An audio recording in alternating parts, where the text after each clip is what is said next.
Good evening, all little peasants of Camelmore. It is I, Lord Petty of Camelmore, and I'm here to tell you all about the Princess and the Goblin. In fact, I'm going to do a little more than tell you about it. I'm going to read from the book itself. And I'm gonna listen! Yes, they know that, Rolfe. You do it every week.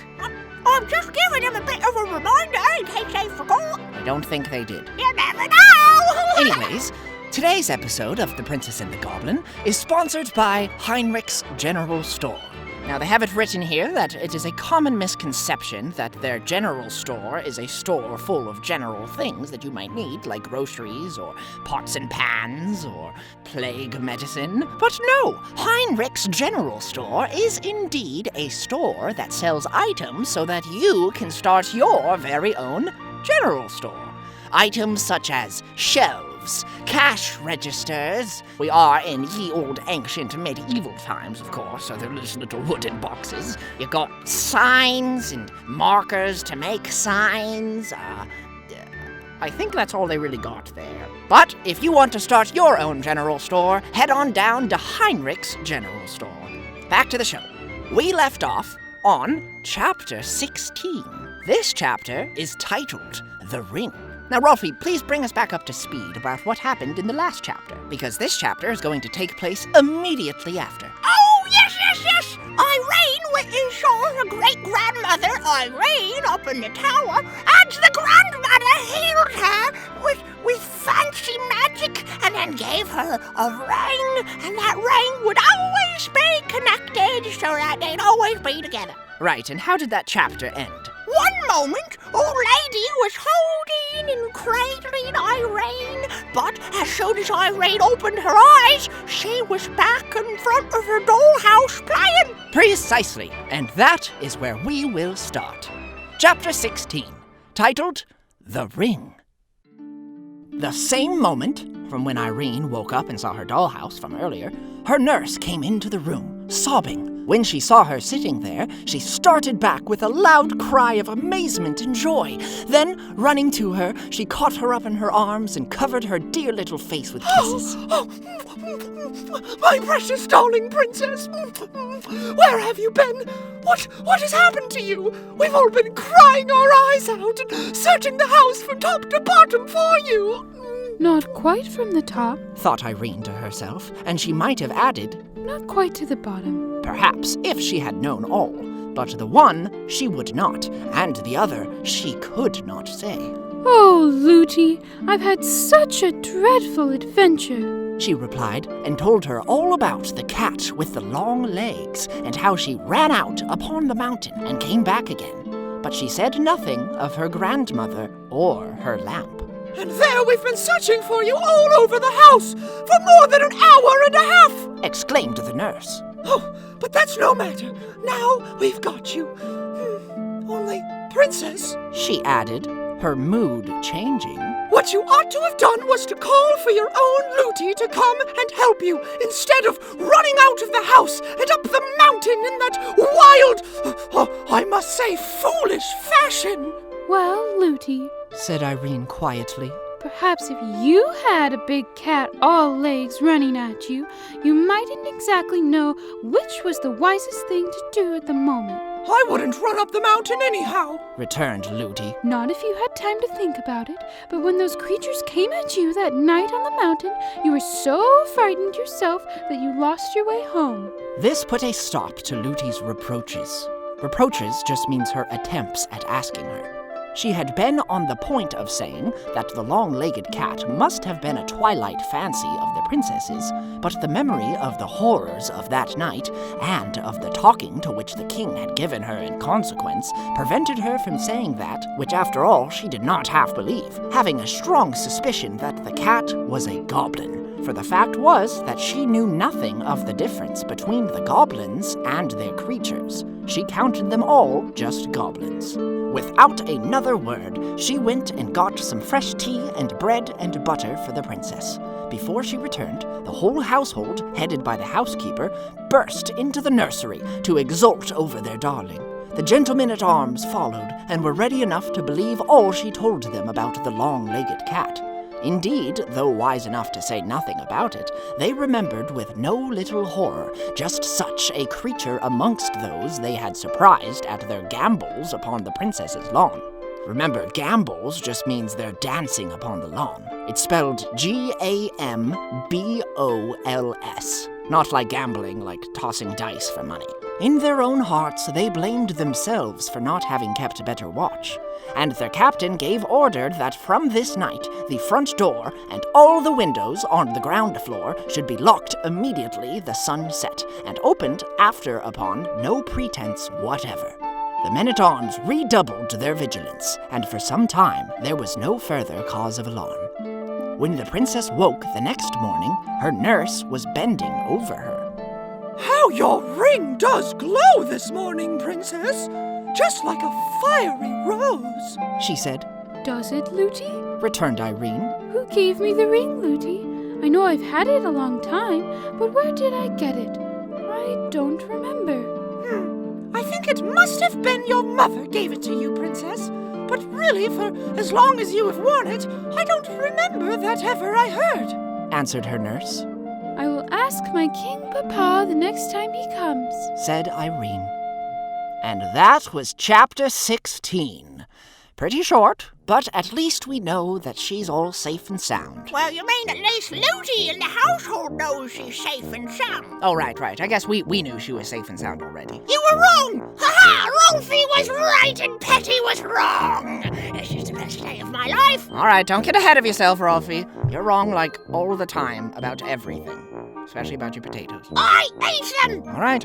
Let's not get sidetracked here, Rolfe. Let's just move on to the next chapter. I don't care anyways. It's not like I ever get any recognition for being smart, useful. I'm just a little squire boy just listening to stories because that's what I do best. But that's exactly what you do best.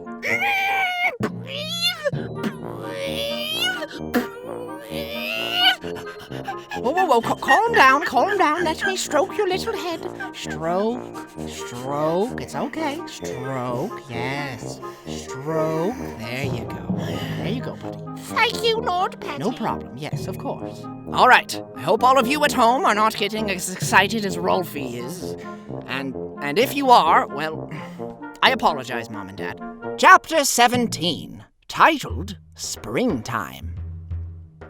The spring, so dear to all creatures, young and old, came at last, and before the first few days of it had gone, the king rode through its budding valleys to see his little daughter.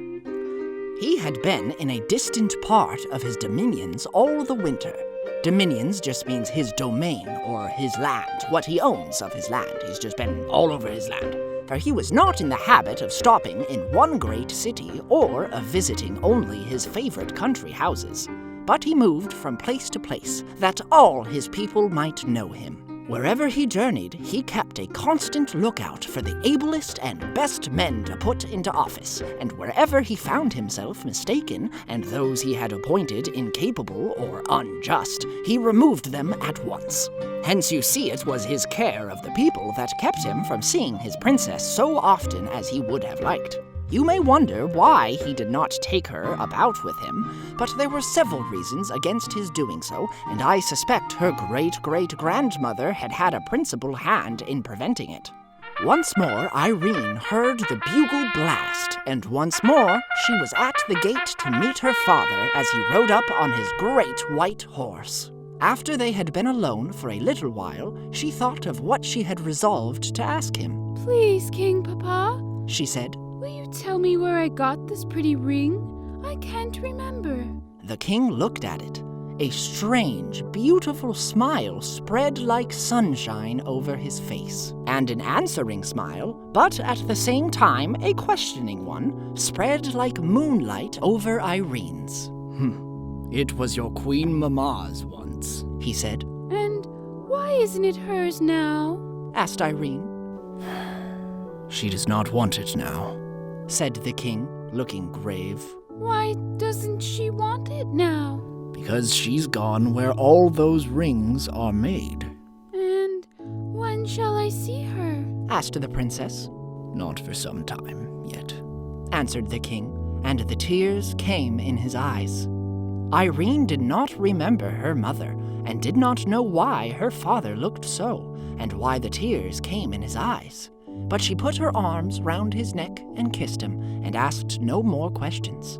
The king was much disturbed on hearing the report of the gentlemen-at-arms concerning the creatures they had seen, and I presume would have taken Irene with him that very day, but for what the presence of the ring on her finger assured him of.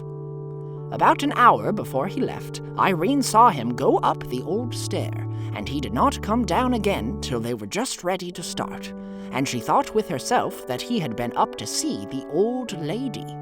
When he went away, he left the other 6 gentlemen behind him, that there might be 6 of them always on guard. And now, in the lovely spring weather, Irene was out on the mountain the greater part of the day. In the warmer hollows, there were lovely primroses, and not so many that she ever got tired of them. As often as she saw a new one opening an eye of light in the blind earth, she would clap her hands with gladness, and, unlike some children I know, instead of pulling it, would touch it as tenderly as if it had been a new baby, and, having made its acquaintance, would leave it as happy as she found it. She treated the plants on which they grew like birds' nests. Every fresh flower was like a new little bird to her. She would pay a visit to all the flower nests she knew, remembering each by itself. She would go down on her hands and knees beside one and say, Good morning. Are you all smelling very sweet this morning? Goodbye. And then she would go to another nest and say the same. It was a favorite amusement with her. There were many flowers up and down, and she loved them all.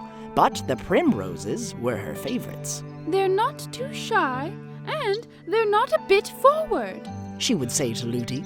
There were goats, too, about, over the mountain, and when the little kids came, she was as pleased with them as with the flowers. A kid is another term for a baby goat.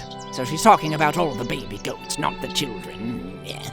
The goats belonged to the miners mostly, a few of them to Curdy's mother, but there were a good many wild ones that seemed to belong to nobody. These the goblins counted theirs, and it was upon them partly that they lived. They set snares and dug pits for them, and did not scruple to take what tame ones happened to be caught. But they did not try to steal them in any other manner, because they were afraid of the dogs the hill people kept to watch them, for the knowing dogs always tried to bite their feet. But the goblins had a kind of sheep of their own, very queer creatures, which they drove out to feed at night, and the other goblin creatures were wise enough to keep good watch over them, for they knew they should have their bones by and by. Man, George MacDonald sure likes to end his chapters with by and by. Anyways, that was chapter 17. So what'd you think of the chapter, Rolfie? It seems like there's lots of setup going on. I have a feeling something's gonna happen. I think you might be right, but just for our listeners, what makes you think that, Rolfie? I don't know, they're just saying lots of stuff about the goblins, who knows what about the goblins, what the king knows about the goblins, and apparently the ring came from Irene's mama. And that seemed to make the king sad. I wonder why. Yeah, I was gonna say that. Oh, sorry, I guess you're the one that's supposed to be reacting. My apologies.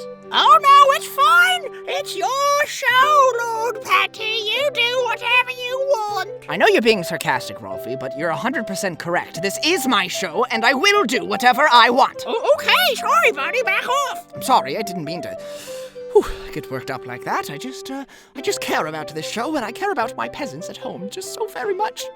All right, you're rambling, Petty. Speed it up. Right. Sorry, thank you. We shall leave it there, my peasants.